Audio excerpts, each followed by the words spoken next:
Well, you know, there's nothing that anyone enjoys more than that first ripe tomato from the home vegetable garden. And there's probably nothing in the garden that causes greater bragging rights among gardeners than having that first ripe tomato or the most tomatoes or the biggest tomato, because without a doubt the tomato is undisputed queen of the garden. Well, I've kind of developed a method of my own that I like that gives me early tomatoes almost consistently every year, and then also I can bring those tomatoes on through and have tomatoes even beyond the season.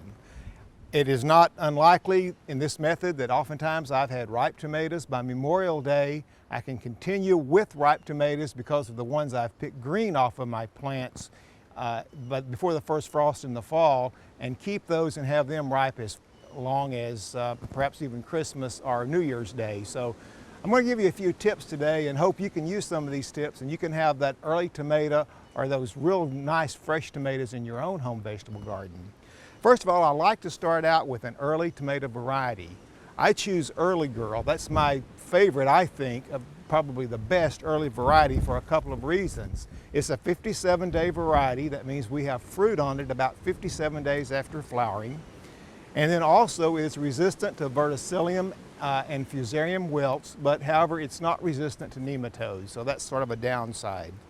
But I like to think about getting my tomatoes in the garden at least 2 weeks, maybe even 3 weeks before our last killing frost would normally come. And then I count back from that date and start my seed about 6 to 8 weeks before. You will be able to probably find these already in the garden centers even now ready to go, but I prefer to plant my own because then I know what I'm going to have. So I started an Early Girl seed on January the 23rd, and we're actually planting these today on March the 21st, so that's about 8 weeks away.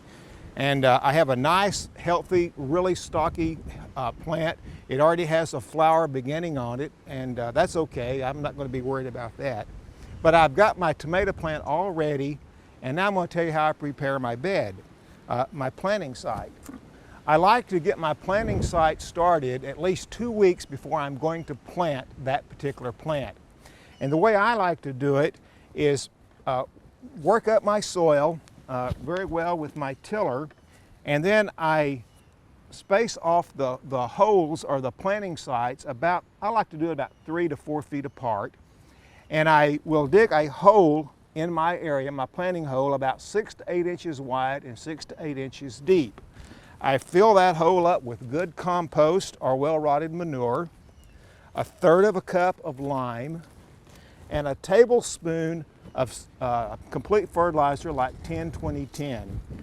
I mix that in with the soil and the compost and mix it very, very well at least 2 weeks before I want to plant my tomatoes.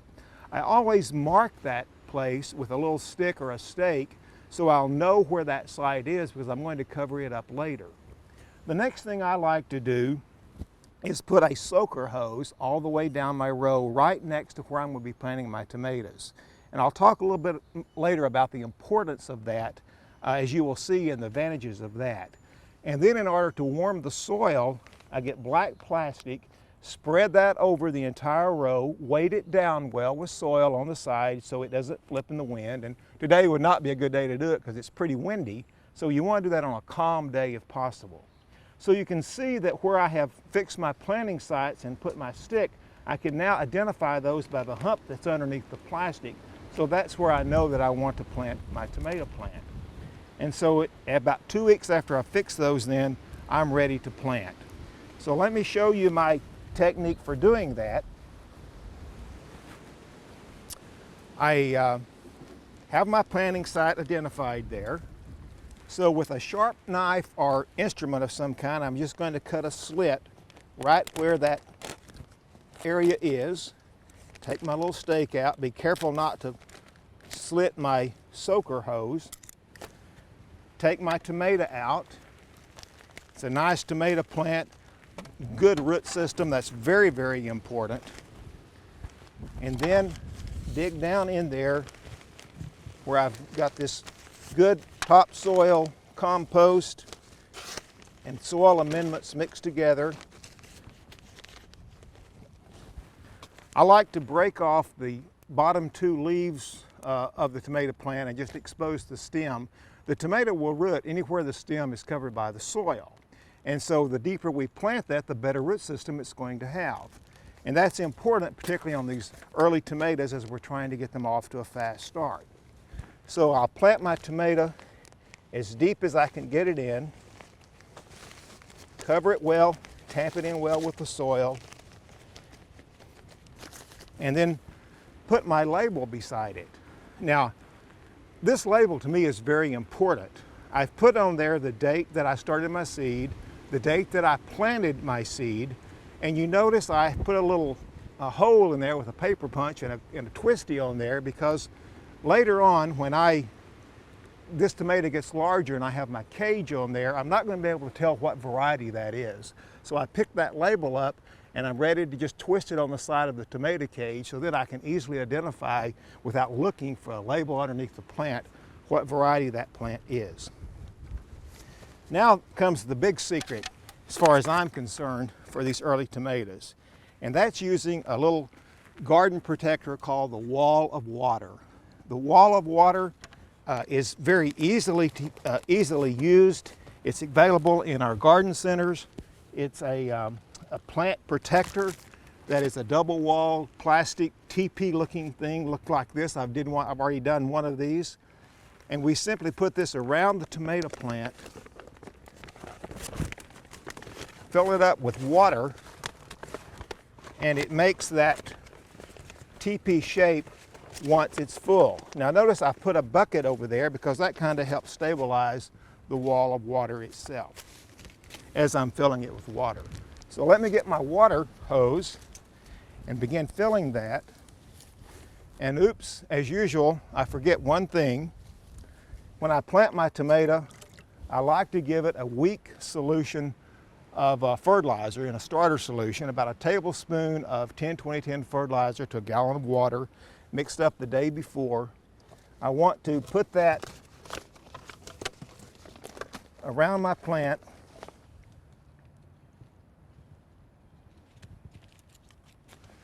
And now I'm ready for my wall of water technique.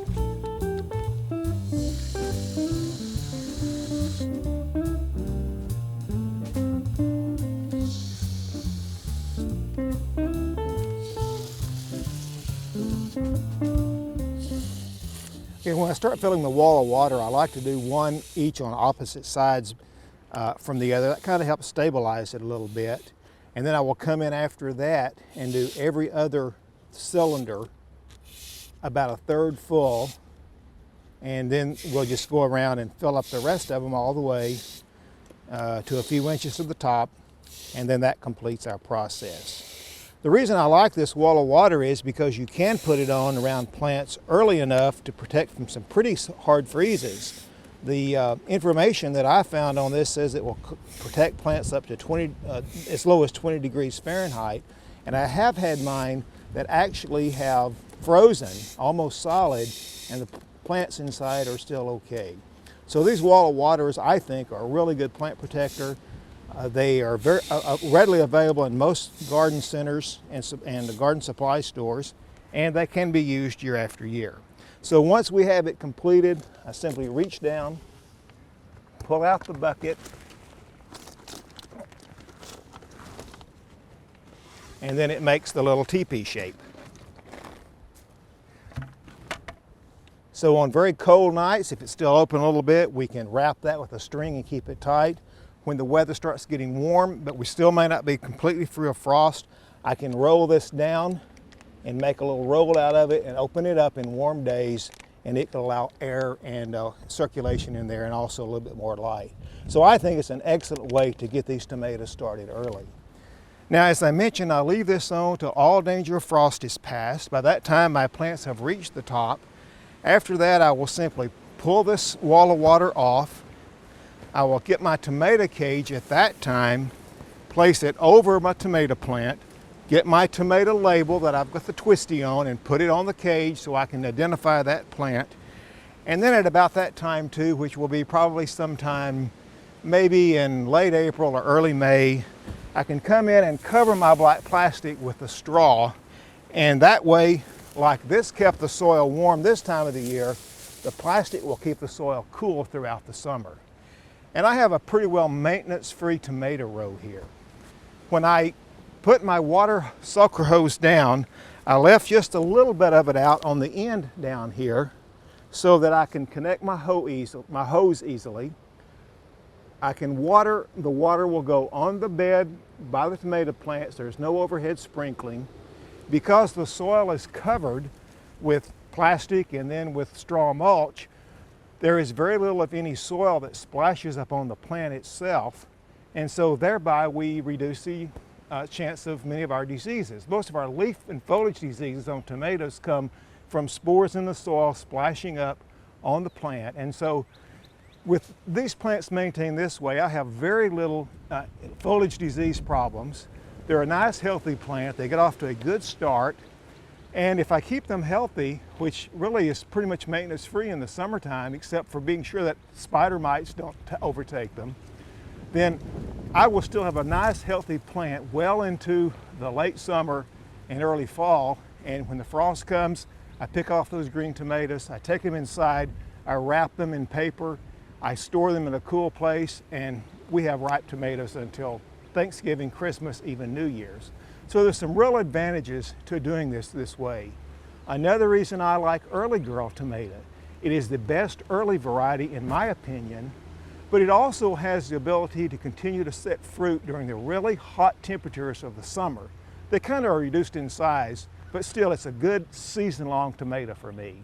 So I hope that these have given you some tips on how you can have that nice early ripe tomato in your garden and some success with your tomatoes as well. We hope you've enjoyed this classic from the Oklahoma Gardening Vault. Remember, even though these tips and techniques are timeless, there's always something new to learn in the world of gardening. By subscribing to both Oklahoma Gardening and OK Gardening Classics, you'll have access to a wealth of gardening knowledge, both classic and contemporary.